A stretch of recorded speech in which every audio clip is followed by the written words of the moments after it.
তোমরা তো সবাই জানো কম বেশি এটার নাম কি। তো এই জিনিসটা কিন্তু আমরা আজকে রেখেছি মানে খাওয়ার জন্য। তো তোমাদের দাদা ভাই আমি এটা খুব পছন্দ করি, আর এটা খুব উপকারী একটা জিনিস।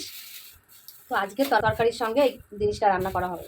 তো আজকে কি রান্না করবো এখনও ডিসাইড করতে পারিনি।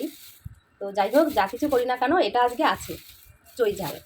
তো এই চই ঝাল খেলে কিন্তু খুবই উপকার, খুবই ভালো খেতে, টেস্টি খাবার। আর এদিকে তোমাদের দাদাভাই এখন বসেছে সবজি নিয়ে। দেখো বাড়ির সামনে দিয়ে আজকে কত রকম সবজি রেখেছে। তো এইটা বড় একটা মোচা রেখেছে, তারপর এখানে ডাঁটা রেখেছে, উচ্ছে রেখেছে, শশা রেখেছে, লেবু রেখেছে, তারপর আলু, কাঁচা লঙ্কা। এখন এই যে উচ্ছে নিয়ে বসেছে দেখো কাটতে, এই যে তোমাদের দাদাভাই। তো ও সবজিটা কেটে দিলে আমি ফটাফট রান্নাটাও করতে পারবো, আর তাড়াতাড়ি রান্নাটাও হয়ে যাবে আমার।